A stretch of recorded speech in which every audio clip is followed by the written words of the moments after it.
Muy buenas tardes. Soy Miguel Jerez, profesor de la Universidad Complutense y consejero de la Fundación Ramón Areces. Hoy tengo el placer de darles la bienvenida y presentarles una actividad que tiene una extensa historia en nuestra casa. Nunca mejor dicho lo de historia, pues se trata de la conferencia anual sobre historia económica que organizamos con el apoyo académico del Instituto Figuerola, adscrito a la Universidad Carlos III de Madrid. En esta ocasión, el título de la conferencia es Guerras y Libertades y será impartida por el profesor Soumitra Jha, un prestigioso intelectual y profesor de Economía Política en la Universidad de Stanford, en California. Se trata, sin duda, de un título oportuno en los tiempos de inquietud y de guerra que estamos viviendo en Europa. Professor Jha, welcome to our humble abode. I get the welcome words in Spanish due to a policy of Fundación Ramón Areces. You can be sure that I only said good things about you, and you have the translation, simultaneous translation, to check it. No quiero robar el tiempo a la actividad, que es lo que a todos ustedes les ha traído aquí, así que tras agradecerles su interés por nuestras actividades y nuestro trabajo, le cedo la palabra a Juan Carmona, profesor de la Universidad Carlos III y director del Instituto Figuerola, quien les presentará al conferenciante y guiará el resto de la actividad. Muchas gracias.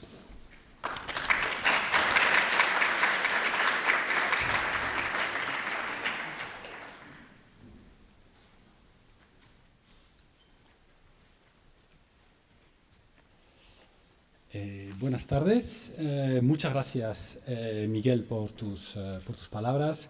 Gracias a la audiencia por su interés y bienvenidos a la 21ª Conferencia Figuerola. Les hablo en nombre del Instituto Figuerola, como comentó Miguel, del Instituto Figuerola de Historia y Ciencias Sociales de la Universidad Carlos III, que es la institución que patrocina este acto junto con la Fundación Ramón Areces.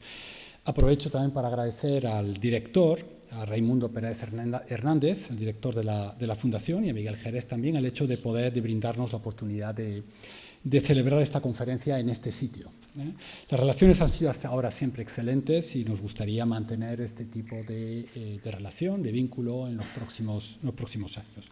Entonces, quiero añadir algunas palabras sobre el Instituto Figuerola. Es un instituto universitario interdisciplinar, bueno, casi todos lo son en estos momentos, creado en 2002, tiene unos 20 años de existencia, y sus miembros pertenecen a diferentes áreas de investigación, aunque lo que nos une a todos es el interés, es la visión histórica, o de largo plazo, ¿no? Depende un poco de dónde partimos, ¿no? Visión histórica o largo plazo también. Entonces la visión histórica es importante, pero siempre usando las herramientas analíticas, técnicas, metodológicas de las ciencias sociales, especialmente economía, sociología, de las ciencias políticas, derecho, etc. Entonces la Conferencia Figuerola tiene un papel singular dentro de nuestra actividad, porque estamos en la Universidad Carlos III, porque responde a la voluntad de sacar nuestro trabajo del ámbito universitario, pero por eso estamos en ese salón de actos. Pero la elección de nuestros ponentes, más allá de la divulgación, no es realmente una actividad divulgativa, porque siempre se ha hecho desde el criterio de mostrar a un público amplio dónde se encuentra la frontera de la investigación en nuestro campo. Y realmente, si uno mira nuestro historial, las personas que han venido, que han participado en la Conferencia Figuerola, se puede ver perfectamente esto, ¿no? Se trata de personas que están realmente en la frontera y que realmente nos permite ver cómo se está haciendo, por dónde va la disciplina, digamos, en estos momentos. Hoy tenemos el privilegio de contar con Soumitra Jha, que es un joven profesor. En eso sí que hemos roto un poco la dinámica hasta ahora. Es más joven que la media, digamos, de la edad de los antiguos ponentes. Es un joven profesor de Economía Política en la Graduate School of Business de Stanford.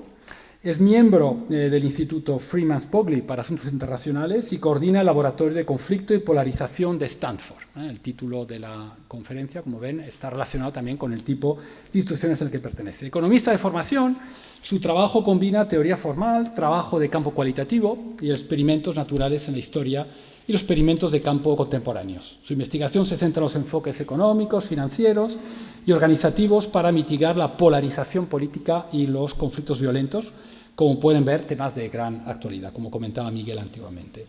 En estos momentos trabaja en 3 temas: las innovaciones financieras y si mitigan, y el comercio, si mitigan o exacerban el conflicto, que es un tema viejo de alguna manera, pero tratado de forma nueva.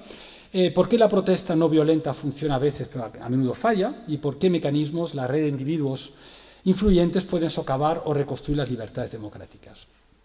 Entonces, ha recibido mucho el trabajo de Saum, digamos que es muy reconocido tanto por las publicaciones, se publica en revistas de primer nivel, tiene artículos que han tenido mucho impacto, tanto en economía como en ciencias políticas.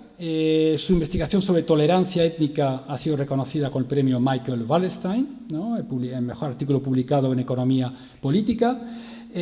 Su trabajo sobre redes heroicas recibió el premio Oliver Williamson, mejor artículo, y además es un excelente profesor. Ha recibido no hace mucho el premio al profesor del año, votado por los estudiantes de la Escuela de Business de Stanford, que son escuelas exigentes, por tanto no es tan sencillo. Entonces, la conferencia de hoy, y con eso quiero terminar ya, titulada Guerra y Libertad, aunque otro título alternativo habría sido Las guerras después de la guerra, o La guerra después de la guerra, no es tan distinto. Es un título que puede evocarnos un poco Guerra y Libertad, una película de Ken Loach, ¿no? pero no tiene nada que ver en realidad. El profesor Jha abordará en esta conferencia la cuestión si las guerras pueden ser el motor del cambio social, especialmente porque en las guerras los grupos menos favorecidos aprenden o desarrollan su capacidad de organización. Entonces, en ese sentido, y con eso termino, las guerras no siempre acaban cuando parece que van a acabar, sino que siguen.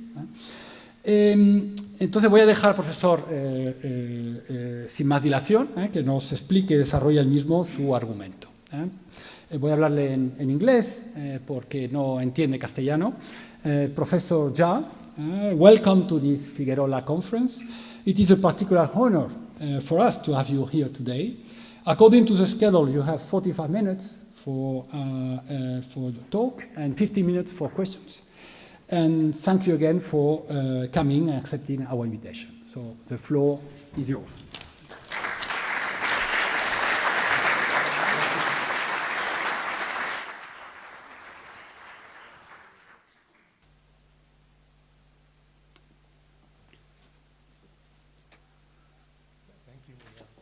Gracias, Miguel. Gracias, Juan.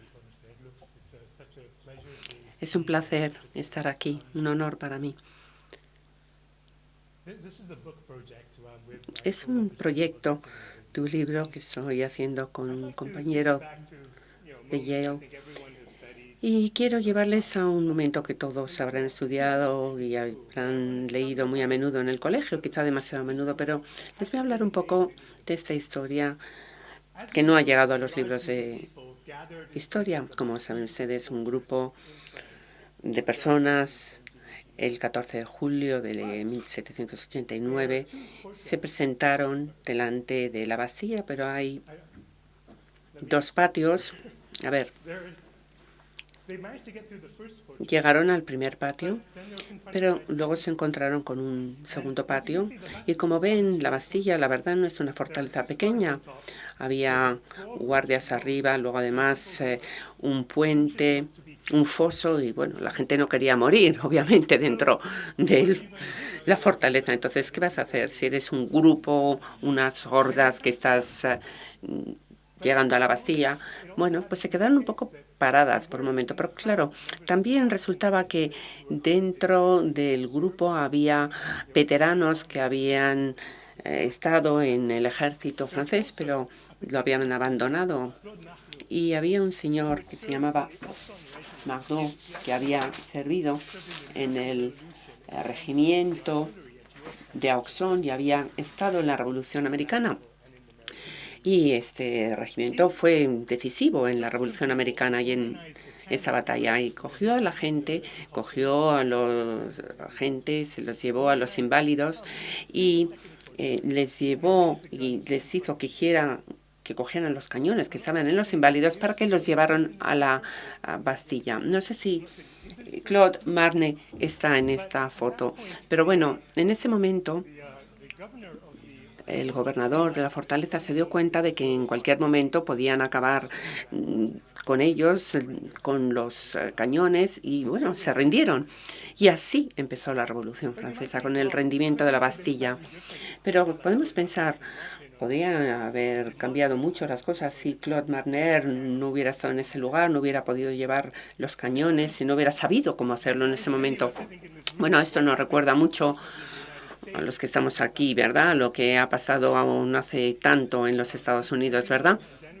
Como saben, el 6 de enero de 2021 también hubo la toma de otra fortaleza, esta vez de la democracia. Y lo que es importante aquí es que recordemos que muchas de las personas que organizaron la infiltración del Capitol americano eran veteranos que habían estado en el ejército americano, incluidas personas como este señor que aparece aquí, Joseph Randolph Biggs. Entonces, lo que dio potencial de una mayor escalada de violencia fue precisamente la presencia de los veteranos entre el público que atacó el Capitolio. Entonces, una pregunta que nos hacemos en la historia es ¿qué papel pueden jugar las personas a la hora de dar forma a la historia? ¿Cuándo puede su participación promocionar y promover la libertad para otros y no solo para ellos mismos? Bueno, esto es una pregunta muy vieja que llevamos preguntándonos durante siglos y la gente, bueno, pues ha contestado de distintas maneras. Los historiadores económicos hablan más de la estructura, de si las fuerzas estructurales dan lugar a un cambio político o, si no, la agencia, es decir, grandes hombres o grandes mujeres dan forma a la historia. Si uno cree a Tolstoy en Guerra y Paz, habla de que un rey es como un esclavo, porque dice que Napoleón tuvo que invadir Rusia porque las fuerzas le obligaron, porque tenía que conseguir esa victoria en el este. Entonces, parte de la historia, bueno, pues aquí vemos a Napoleón, que está en la batalla de Borodino, quizá. No fue el que tuvo toda la palabra, sino que tenía unas fuerzas detrás de él que le presionaron a hacer lo que hizo. Luego tenemos aquí este cuadro de Napoleón hecho por Jacques-Louis David, que está de alguna manera como dirigiendo la historia. Bueno, hoy no vamos a resolver el enigma, pero quiero darles un poco lo que nosotros creemos que nos puede dar una luz y un poco la estructura versus la agencia. Es decir, que muchas veces la gente que sale como líderes lo hace en determinados momentos de la historia. Y esto nos ayuda a mejorar nuestro entendimiento sobre las fuerzas, sobre la estructura, sobre la agencia y las implicaciones en la historia. Entonces, este libro se llama Guerras y Libertades. Me gusta más cómo se dice en español. Pero básicamente la habilidad de los grupos que no son élites para organizarse y amenazar con violencia, la verdad es algo muy habitual, que es cuando da lugar al cambio político radical. De ello hablan Marx, Boix, Assemblou. Es una historia vieja, pero que resuena también hoy en día. Nosotros decimos, no obstante, que normalmente en la historia, cuando las no élites pueden movilizar, es precisamente cuando hay guerra. Cuando de alguna manera las amenazas externas no dejan ninguna opción más que las élites movilicen a las no élites, porque la guerra da a las no élites la oportunidad de aprender a luchar, a organizarse y a demostrar su heroísmo, demostrar que están dispuestos a hacer todo tipo de sacrificios por la nación. Y cuando consigues esa credencial, de alguna manera puede ser muy influyente en los demás, porque piensan que no estás haciendo las cosas por ti, por egoísmo, puesto que te estás sacrificando, estás dispuesto a sacrificarte hasta tal punto por el bien común. Así que nosotros decimos que a menudo, una vez que esos individuos que no son parte de la élite, cuando ya tienes estas habilidades y estas credenciales heroicas, a menudo juegan papeles de líderes a la hora de volver a su casa, ¿verdad? Y conforman la historia, dan lugar a la historia. Y una anécdota, bueno, porque esto es nuestro seminario, tengo que decir que es difícil medir de forma causal estas relaciones. Entonces nosotros utilizamos una serie de experimentos naturales diciendo que a menudo cuando los soldados son desplegados, bueno, pues no tiene nada que ver con cómo son ellos, sino tiene más que ver con la situación. Entonces, de alguna manera tiene un choque en la habilidad de organizar que da lugar a que, bueno, tengan unas credenciales de heroísmo extra en estos militares cuando vuelven a casa si sobreviven. Entonces, ¿cómo se relaciona esto con la libertad? ¿Cómo está vinculado? Bueno, pues hay como 3 caminos que de alguna manera relacionan las guerras con las libertades, ¿verdad? Durante momentos de represión. Los 3 caminos son, uno, el camino del liderazgo. A menudo, cuando estas no élites vuelven, pues solo se preocupan de sus cosas. Y en cierto sentido, estos líderes, si han estado imbuidos de valores democráticos, luchan por el valor y las libertades de otros, pero no siempre es el caso. Voy a dar un ejemplo. Los veteranos de la Segunda Guerra Mundial del ejército indio, cuando volvieron a la India, pues se produjo la partición de la India y hubo una limpieza étnica tremenda. Y aquí veremos que, bueno, a veces el liderazgo va en detrimento de estos grupos étnicos, ¿no? Por el contrario, hay ejemplos en la historia donde, desgraciadamente, delimitados a la época de la Ilustración, en la que los veteranos tuvieron una perspectiva diferente, cogieron estos valores democráticos y los expandieron de manera que realmente ayudó a iniciar o incluso a cimentar las revoluciones a lo largo del mundo. Claude Magnon, por ejemplo, a quien vemos en la Bastilla, pero también Lafayette, o también Saint-Simon, o Garibaldi, que llevó la revolución a Italia, o los de la revolución de diciembre en Rusia. Pero bueno, aquí depende de que los veteranos puedan de alguna manera haber asumido estas ideas de libertad, y no está muy claro que esto siempre sea el caso. Un segundo camino, un segundo enfoque es el camino de la revolución. Y tiene más que ver, para aquellos que hayan seguido esta literatura, tiene más que ver con la visión de Asimov de lo que ocurre, de por qué se produce esta democratización. Si existe movilización en masa, y claro, hay que movilizar a todos en vez de ser un conflicto localizado, nos encontramos con todo un enorme grupo de personas, toda una clase que puede hacerlo. Entonces las élites o democratizan o se enfrentan a la revolución. Este es el caso, por ejemplo, del Reino Unido después de las guerras napoleónicas. Cuando los veteranos de las guerras napoleónicas volvieron al Reino Unido, pues empezaron a imponer cambios democráticos. Porque, claro, las élites, si no responden bien, pues acaban con lo que pasó en la Revolución Rusa, ¿verdad? Un tercer camino, que realmente es el más antiguo, es el camino de la creación del Estado. Y aquí es cuando no solamente las guerras afectan a mucha gente, sino que son continuadas. El hecho de que no terminen hace que las élites tengan capacidad de adaptarse con el tiempo. Hacen que se puede invertir en mitigar una crisis posible que se hubiera producido si no se hubiera tenido todo este tiempo. Pero, claro, no siempre se adapta la democracia. A veces se puede crear una capacidad fiscal como la época de Colbert en Francia, o bueno, se pueden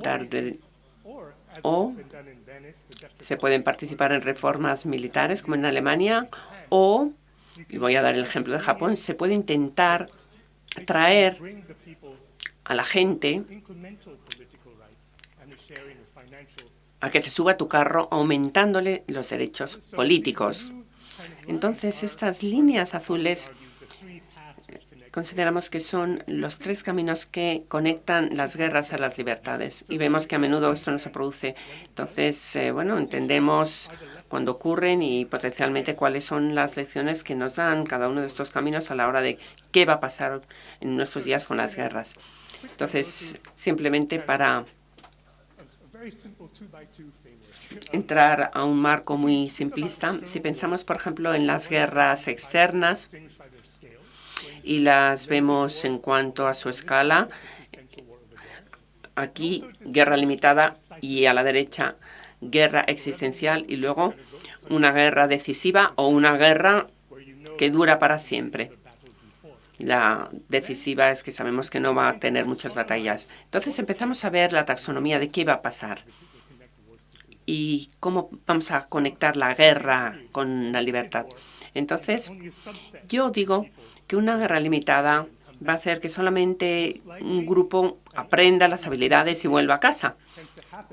Y como vemos en la historia, bueno, pues la gente al final se preocupa solamente de sí mismos o de poca gente. Entonces, al final tenemos en este entorno un conflicto civil. En una guerra existencial, en cambio, aparece como ya más la clase en vez de la casta. Y en la guerra decisiva, irónicamente, incluso si ganamos, pues crea una crisis en casa. ¿Por qué? Porque una vez que vuelven los veteranos, pues saben que probablemente va a ser la última guerra que luchen y luego les van a desmovilizar. Entonces, si tienen fuerza para luchar hoy en día por los derechos, lo van a hacer ahora, porque saben que en el futuro no van a poder.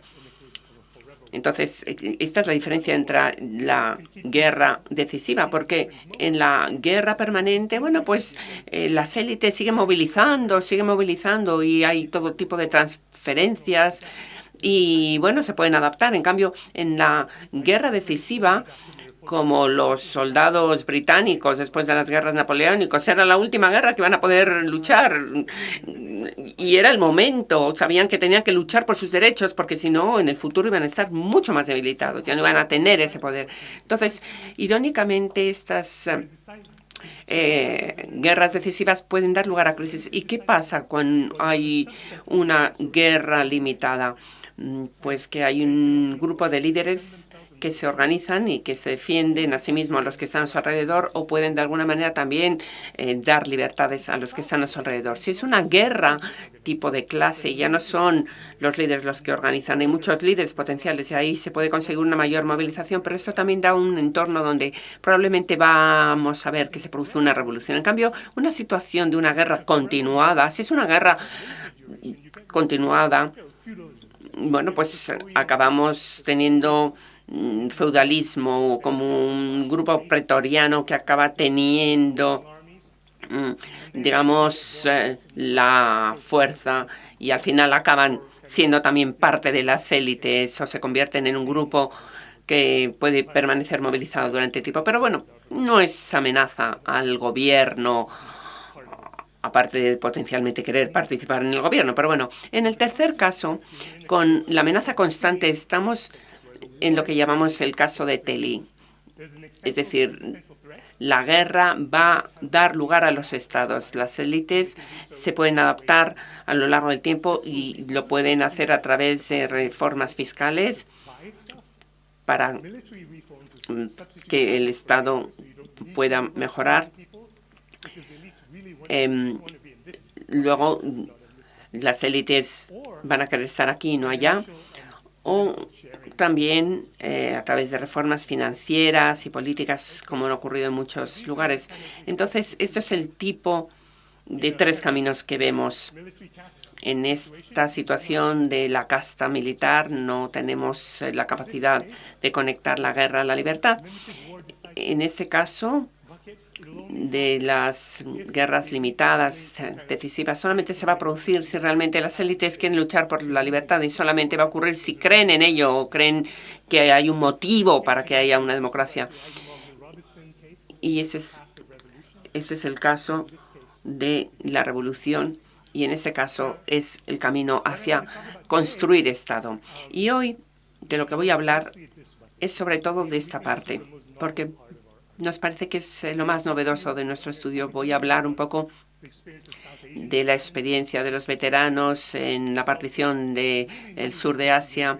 Luego también estudio que hemos hecho sobre los veteranos franceses que participaron en la Guerra de la Independencia Americana y el impacto que tuvieron en la Revolución Francesa. Quiero también...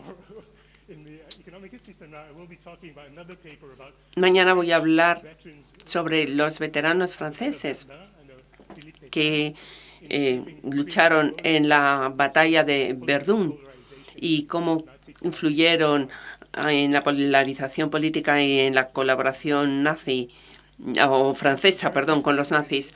También estoy muy interesado y, bueno, estamos estudiando el papel de los republicanos españoles. Muchos estuvieron en la Dernay, en los Pirineos, y, bueno, pues fueron los que llevaron a cabo muchas acciones de resistencia en Francia. Y luego también voy a hablar del papel de los veteranos de guerra de las guerras napoleónicas en el Reino Unido y también, bueno, pues cómo se llega a crear un Estado gracias a estas reformas financieras y que mejoran la vida de la gente, como pasó en Japón y en el Reino Unido. Entonces voy a hablar un poquito de cómo se repartió Asia del Sur.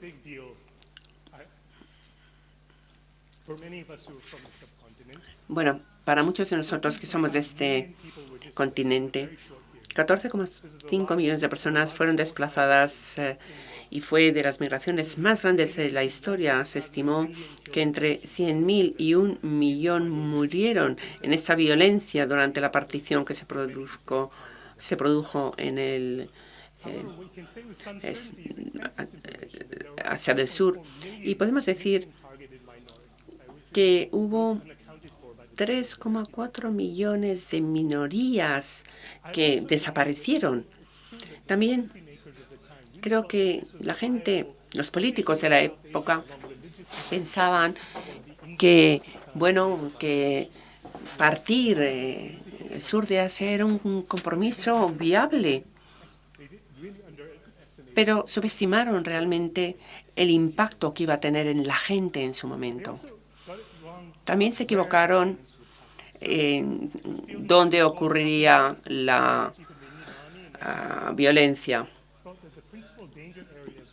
El comandante Claude Auchinleck pensó que las zonas más amenazadas eran en las provincias unidas de Bihar y Bengal.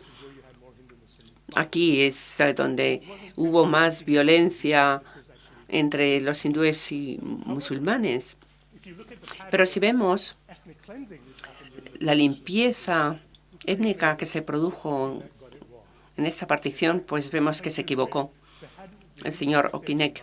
Y hubo lugares donde no esperaban que hubiera violencia, pero hubo una limpieza étnica terrible. Y aunque está relacionada con la proximidad de la frontera, no está solo relacionado con ello.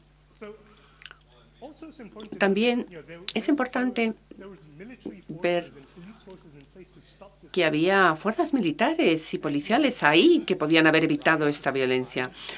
Los estudiantes sobre este tipo étnico de violencia étnica, Horowitz en su libro dice que normalmente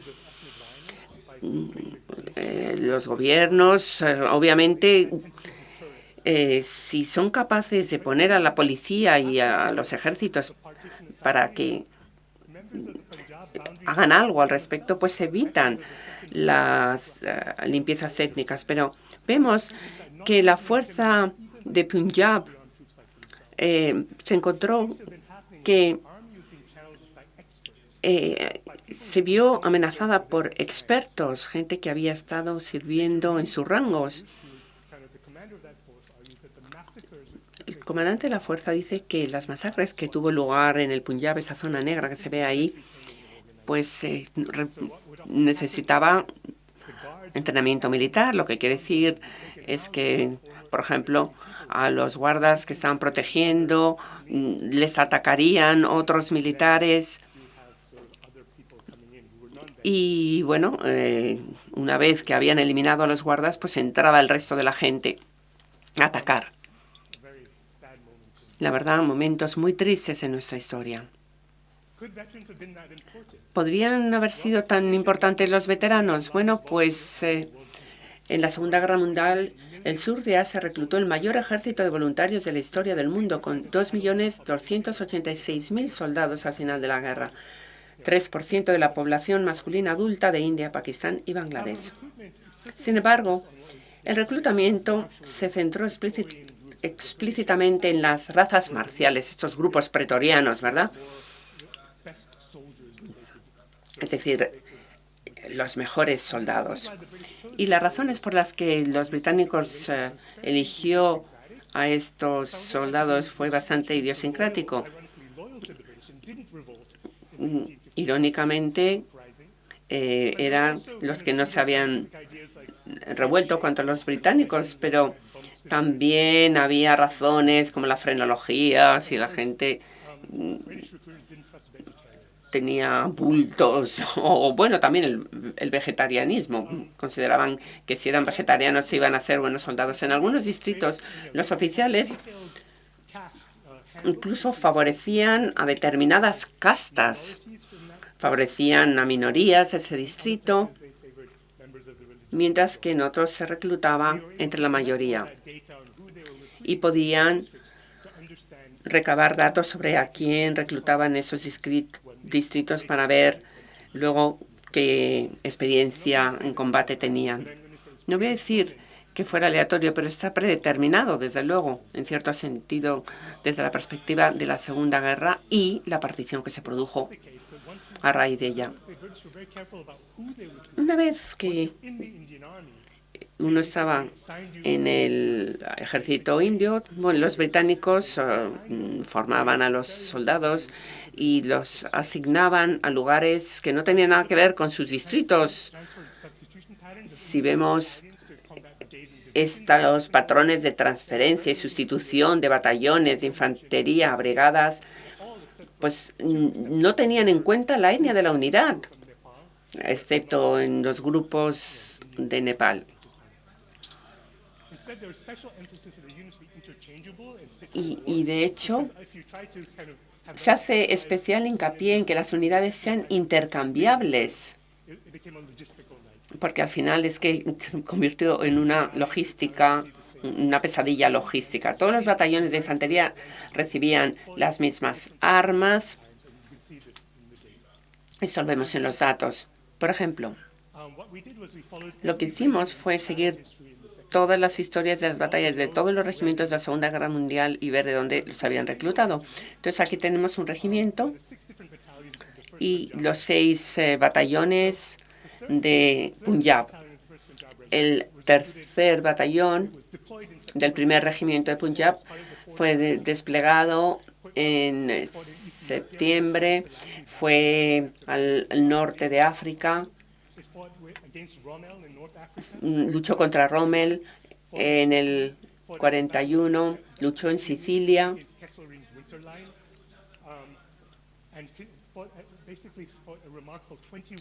y lucharon 21 meses en el frente, en primera línea en la Segunda Guerra Mundial. El quinto batallón del primer regimiento de Punjab luchó contra los alemanes, iban a luchar contra los alemanes, pero los japoneses entraron en la guerra y entonces tuvieron que irse a Burma.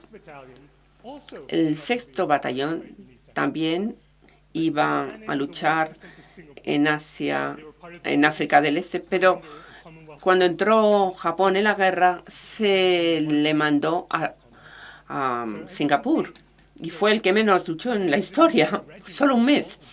Es decir, que vemos que incluso dentro del mismo regimiento vemos que hay variaciones en donde mandaron a los distintos batallones.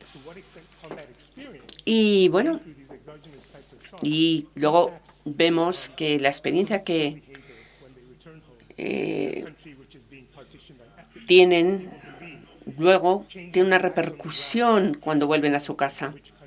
Y la verdad, muchos de ellos cambiaron el curso de la historia de la India. Si vemos aquí, vemos que esto encaja más con la limpieza étnica en cuanto a lo que se pensaba en cuanto a los problemas y las características.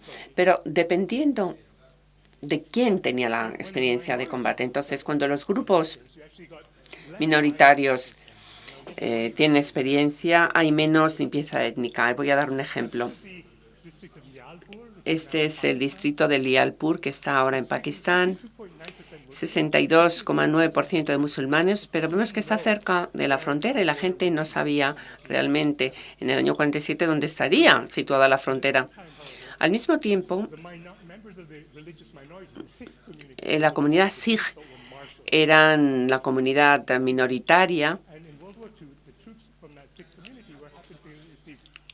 y en la Segunda Guerra Mundial los Sikh tuvieron 42% o 42 semanas de lucha que hicieron que estuvieran en el percentil 90 en cuanto a experiencia de combate. Entonces,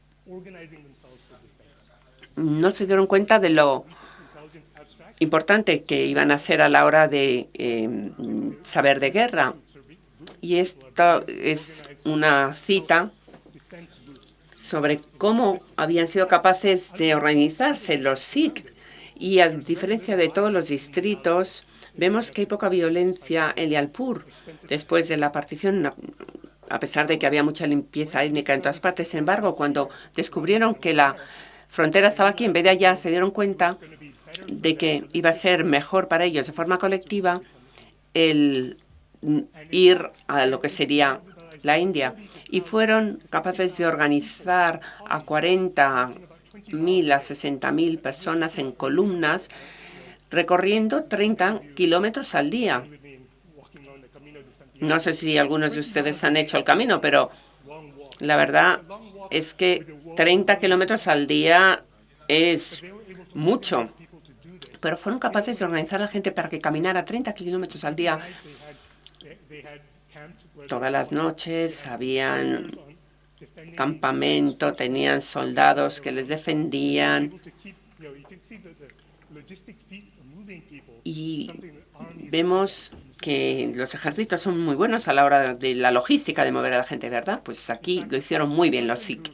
De hecho, los que le organizaron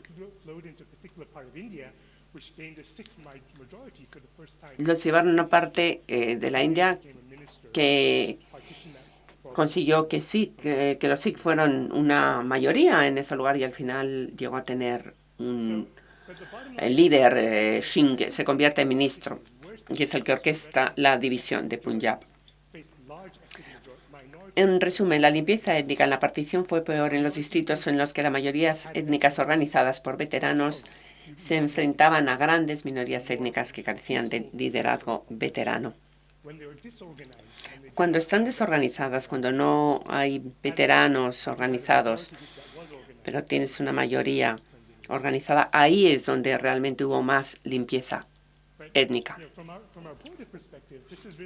Pero desde nuestra perspectiva, esto es un ejemplo de un fenómeno general. La verdad es que la habilidad organizativa es una habilidad y se puede conseguir. Y es lógico que mucha gente lo utilice para defenderse ellos mismos y a los que se parecen a ellos. Entonces vamos a volver a 1789. 1789. La Revolución Francesa fue también un tema importante.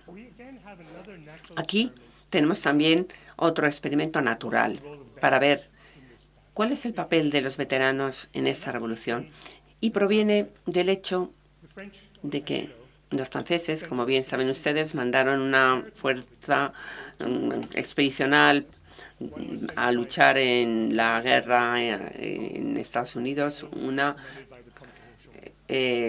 dirigida por Deston y el otro por el conde de Rochambeau. El conde de Rochambeau llevaba la fuerza más importante, 6.500 soldados, y lo que es útil para nosotros desde nuestra perspectiva es que supuso un experimento natural, ¿verdad? Ver qué les pasó a estos soldados en Estados Unidos.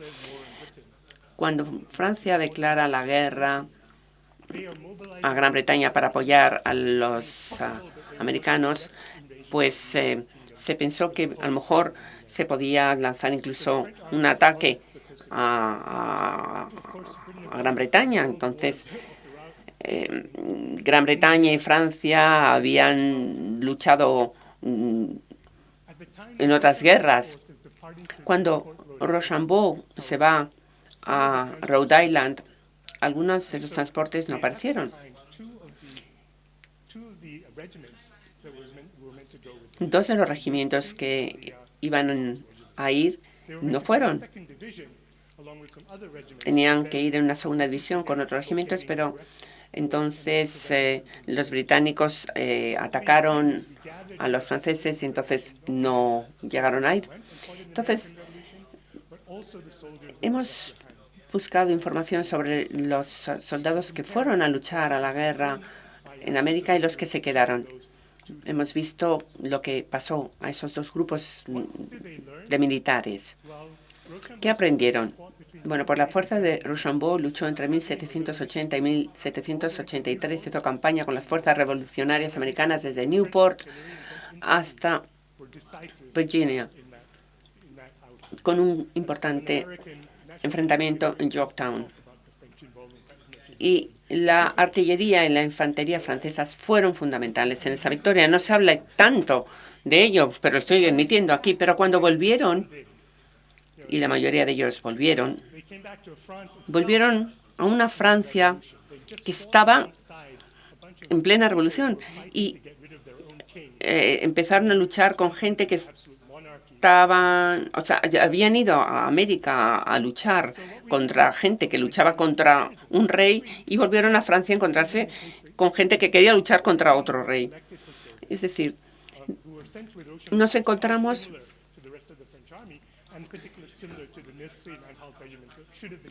que no hay pruebas de que los regimientos fueran seleccionados para el servicio militar en América en función de la altura de los soldados, la edad u otros factores. Sin embargo, cuando volvieron a Francia, los veteranos, no Claude Barnot solamente, sino gente como él, se movilizaron de forma muy diferente al soldado común en cuanto a la Revolución Francesa. Eran gente que estaban más a favor de más proclives a organizar clubes políticos, eran más propensos a presentar el tercer estado. Y en 1789, Luis XVI manda una solicitud a todas las jurisdicciones preguntándoles ¿qué les preocupa? ¿Qué les preocupa? Estaba lo que se llamaba el cahier de doléances, básicamente era la lista de quejas, y se hizo un código para ver cuáles reflejaban, cuáles eran las quejas más democráticas. Lo que vemos es que esos veteranos eran más propensos a presentar estas quejas que tenían que ver con ideas democráticas. Y no es el caso de los que estaban en el regimiento de Nustrini y Halt. no tenían ese tipo de preocupaciones democráticas, los que no habían ido a luchar a los Estados Unidos. Y luego también tenemos información sobre los clubes políticos jacobinos y vemos que los veteranos que habían estado luchando en América tendían a organizarse más en este tipo de clubes políticos. Entonces, vemos que el ejército francés, cuando volvió de América, algunos se quedaron en el ejército, otros se fueron, pero el regimiento Bourbonnais fue el único de los 8 que estaban de guarnición en Metz en 1790 que permaneció fiel a la revolución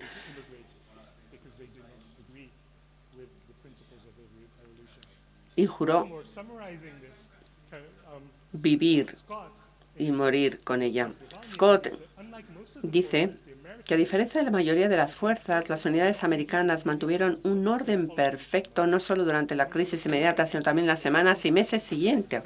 Los antiguos regimientos de Rochambeau se mantuvieron en general entre los más disciplinados del ejército francés hasta 1792. Vemos que habían invasiones de Austria y fueron las fuerzas que realmente, bueno, pues salvaron la Revolución Francesa. También vemos que tiene un impacto en los oficiales. Stephen dice que los jóvenes oficiales más distinguidos, que en otras circunstancias habrían acogido con entusiasmo las reformas, pronto vivieron afectada su lealtad por su servicio en América. Después de servir al lado de los colonos americanos que luchaban para derrocar la autoridad de un rey, perdieron el respeto por su propio monarca y llevaron a Francia ideas muy avanzadas sobre la obediencia que le debían. Aquí vemos a Alexandre de Beauharnais. Me gusta mucho esta foto. Fue el primer marido de la emperatriz Josefina. Y parece que tiene un conjunto de habilidades. Pues igualmente, los veteranos también tenían una serie de habilidades. 5 de cada 20 miembros del Comité Militar de Revolución habían sido veteranos de la guerra en América. 3 futuros mariscales de Francia, incluido Jourdan. Y hubo 20 veteranos suboficiales estadounidenses en 1791. Nosotros lo que hemos hecho es coger el diccionario de todos los oficiales del Ejército Real de Francia. Desgraciadamente, solamente está publicado con apellidos de A a la O. A partir de la P a la Z no sabemos qué pasó con ellos, pero los clasificamos y vimos cuando abandonaron el ejército francés y cuando emigraron o cuando se quedaron leales al ejército. Y como vemos, la línea verde son los que no sirvieron en las fuerzas americanas y los rojos sí. Y esa es la probabilidad de que sigan en el ejército en un año determinado. Entonces, en 1789 están todos. Para cuando Luis XV intenta irse a Bahrein es un momento muy preocupante y a todos le preocupa cuando le arrestan, pero vemos que la mayoría se quedaron en el ejército francés. Esto es lo que ocurre, que siguen siendo leales a la revolución mucho más que otros oficiales. ¿Qué pasa con los que estaban fuera del ejército? Utilizamos estos datos del Château de Vincennes, del Archivo de la Defensa, para tener información sobre los soldados, cuando nacieron, su altura, si tenía mucha nariz, en fin, hay unos detalles muy interesantes que encontramos en este archivo.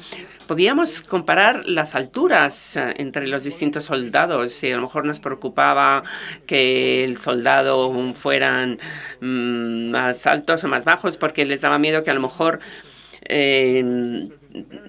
quizá por ser más pobre eran más bajitos y por eso se alistaban. Pero bueno, no hay grandes diferencias entre los que se alistaron y fueron a América. Quizá parece que los grenadiers eran los más altos, eran los que lanzaban las granadas, y vemos que eran 10 centímetros más altos que el resto. Es gracioso, estos datos son muy interesantes. Lo que vemos es que no hay mucha diferencia entre los regimientos que fueron enviados a América y los que no. Bueno, vemos que efectivamente los veteranos han jugado un papel muy importante en la historia de Francia. Aquí vemos un estudio del año 51 de Forrest McDonald que establece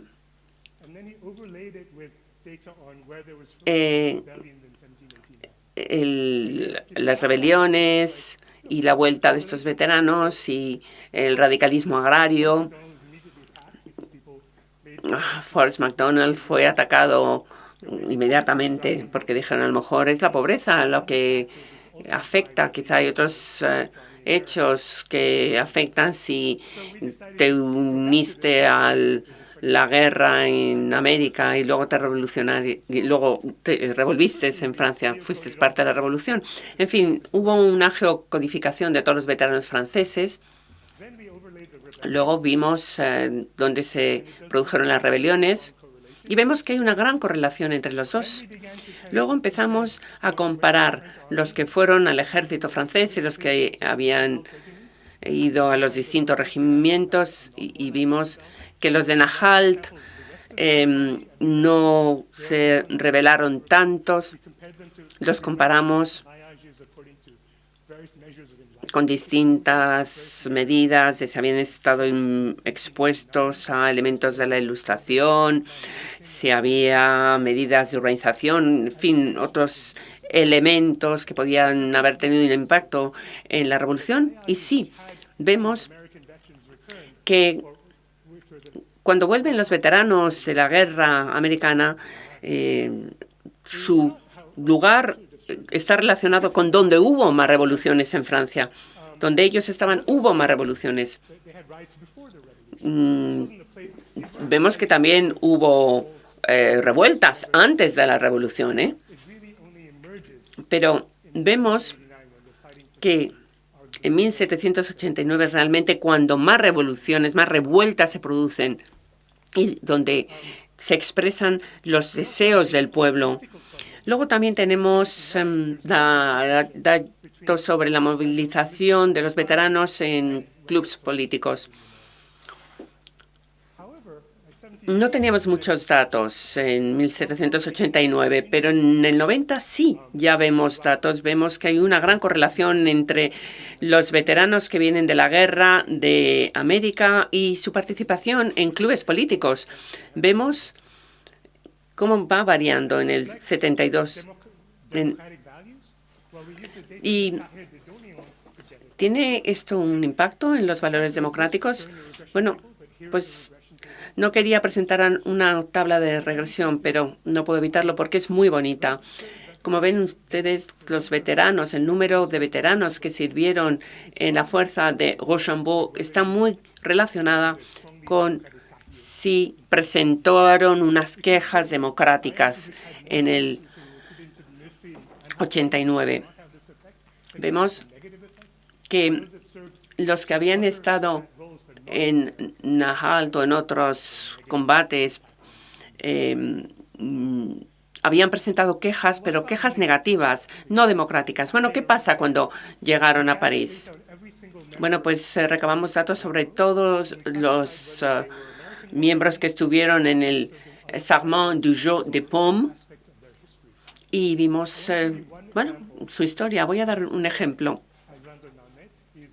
Esto es Alexandre Lameth, amigo de Lafayette, era coronel del Regimiento Real de Lorena, era del Orden de Cincinnatus, amigo de Jefferson. Se cree que tuvo una gran influencia en el Estado General, incluido sobre unos 40 diputados. Cuando el club jacobino se hizo muy violentos y uno los Fillons. Pero ¿te parece que es el patrón general de estos veteranos americanos? Eran más moderados, querían una constitución, no querían la guillotina, no querían la violencia de la Revolución Francesa. Entonces, si vemos los datos, vemos todos los miembros del Estado General, vemos que los veteranos americanos eran sobre todo más izquierdas. Estaban más a favor de ser jacobinos, pero luego Fillon, porque les pareció que los jacobinos habían vuelto demasiado extremistas. Entonces, para resumir, no hay pruebas de que los regimientos fueran seleccionados para el servicio militar en América en función de la altura, el prestigio. Sin embargo, entre los exoficiales del ejército, los veteranos estadounidenses son más propensos a apoyar la fase constitucional de la revolución. Los batallones con mayor proporción de veteranos americanos entre los reclutas, tuvo más rebeliones campesinas. En 1789 eran más propensos a presentar cahiers de quejas, eran más proclives a organizar clubes políticos y jacobinos.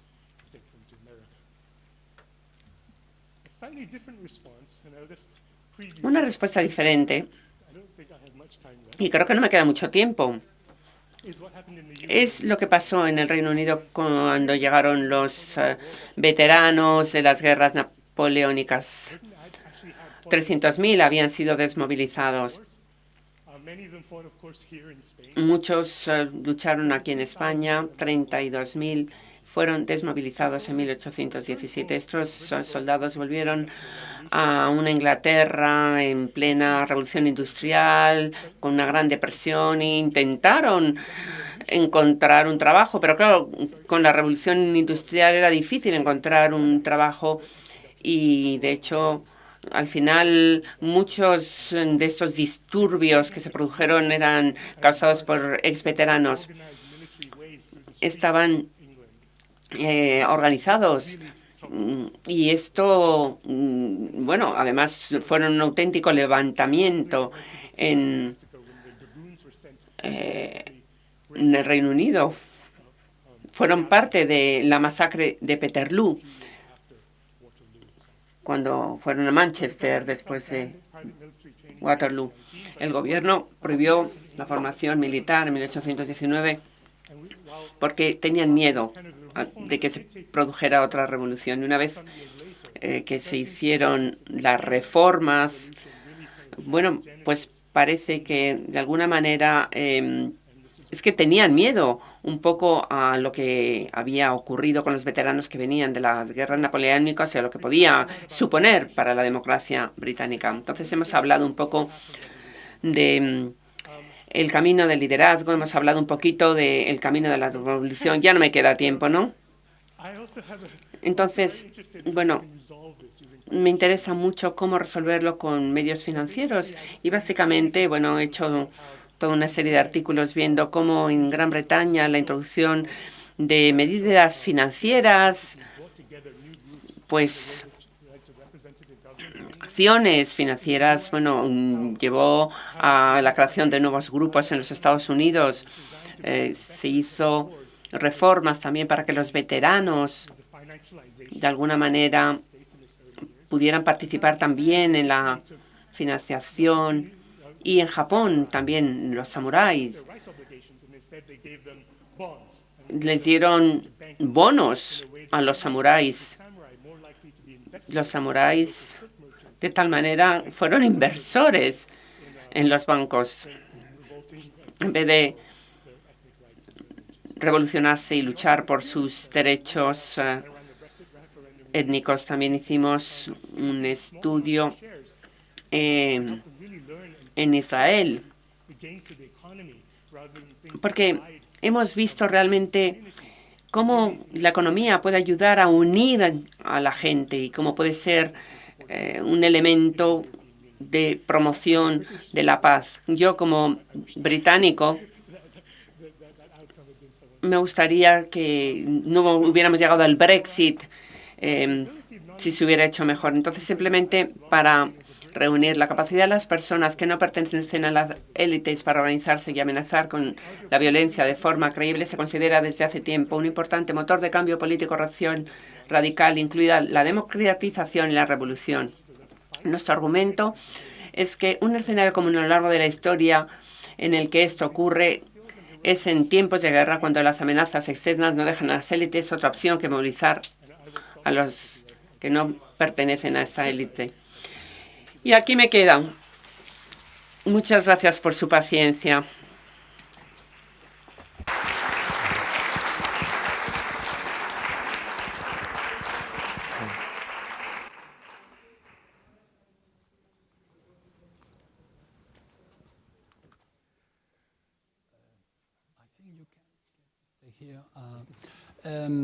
We don't have much time. I mean, it's, pues muchas gracias, profesor Jia, por esta magnífica conferencia. Y tenemos unos minutos, unos 10 minutos para recoger preguntas del. No conozco a mucha gente, entonces sí. Fernando Sánchez.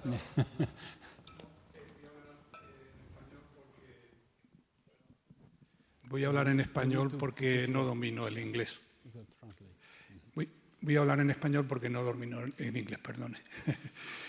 Una pregunta, ¿usted de dónde es? Natural.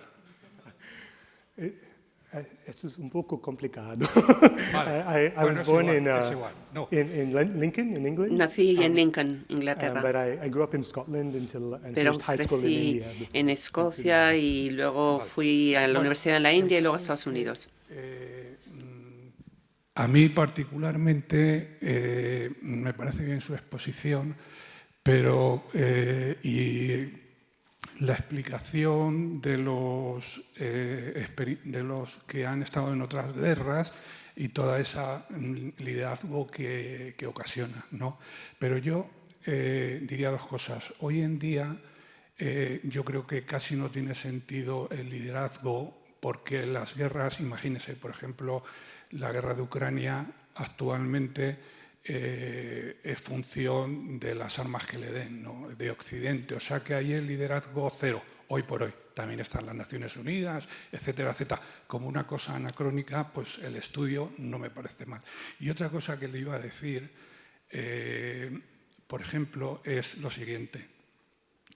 Me parece muy bien que el señor que fue muy importante para la victoria, para la revolución de Estados Unidos, pero it was very important to Bernardo de Galvez. He was more important to the victory of the United States from America Revolution. No, I didn't listen anything about it. Sorry, this didn't work. Lo siento. Understand the first Yes, sir. Yes. And the second and the last one. Yes. Well, the impossible to do the revolution because today the power is in the technology, power technology from Occidente, United States. Is the it's no time for the leadership from the I think this is a great point. Actually, I have another book project. Tengo otro libro sobre la no violencia. Entonces, sí que es verdad que la no violencia pues, da lugar a movimientos democráticos, como vimos en la India, ¿verdad?, con Gandhi. Hay un momento en el siglo XXI en que pensamos en que la tecnología ayudaría a la democracia, ayudaría a la gente a organizarse, ayudaría al poder del pueblo, pero no ha ido como pensábamos. Al mismo tiempo, no pierdo la esperanza de que haya posibilidades de tener cambios no violentos. Claro, cada vez es más difícil comparado con el principio del siglo XXI, pero bueno, si lo vemos con el siglo XIX, en que los grupos de poder tenían control sobre la radio y podían suprimir muchas actividades políticas. Incluso en los años 30 hubo movimientos en masa no violentos que tuvieron mucho éxito, incluido en la India en 1930-33. Entonces, parte del proyecto es para entender por qué tuvo éxito el movimiento en la India y cómo unió a la gente a pesar de la dificultad. Entonces sí que creo que los movimientos no violentos pueden dar lugar a la democracia y desde luego me encantaría saber mucho más de la participación de esta persona que usted ha mencionado en la Revolución Americana.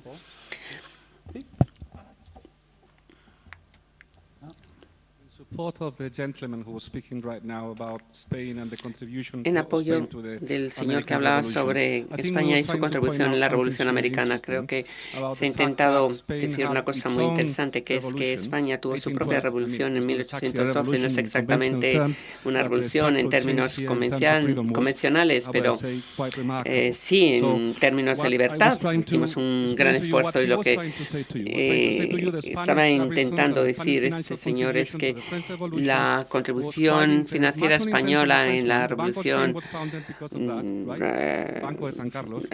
francesa fue extraordinaria. Se fundó el Banco de España y me gustaría saber si tiene conocimiento sobre la intervención de los españoles en la guerra de la independencia americana y si podría ser interesante, bueno, pues luego el impacto que tuvo en la así llamada revolución en España. Pues muchas gracias por haberlo explicado. Se lo agradezco. Me parece que es un tema muy interesante que tenemos que estudiar más. Un tema que me parece muy interesante, uno de mis estudiantes, bueno, que ahora de hecho ya es profesor, Marcos Salgado, es profesor en Río, ha estado estudiando las divisiones en España en ese periodo, porque había patriotas que apoyaban a los monárquicos españoles y estaban intentando a ver cómo se movilizaron en ese periodo en las guerras napoleónicas y cómo se reunieron después de la guerra, porque realmente eran hermanos en este debate. Me parece que es un tema muy interesante y desde luego estoy encantado de aprender de ustedes y de este compañero sobre este tema. Tenemos una sola pregunta. ¿Nos queda tiempo solamente por una pregunta? Sí, por favor. Sí, sí. Muchas gracias por su conferencia tan interesante. Me preguntaba si su modelo se podría aplicar a conflictos actuales y, de serlo, ¿cómo consideraría usted la revolución o las revueltas que se han producido ahora en Irán?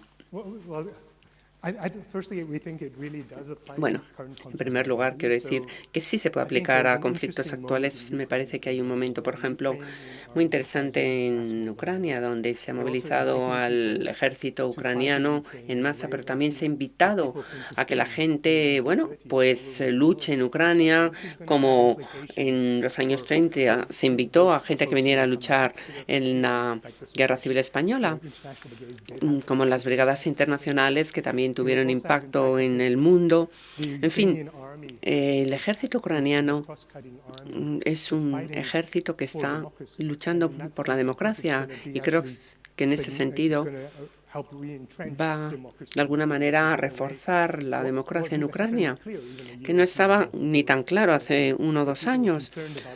Incluso había gente que estaba preocupado sobre el Estado democrático de Ucrania. Creo que en Rusia, Vladimir Putin está muy preocupado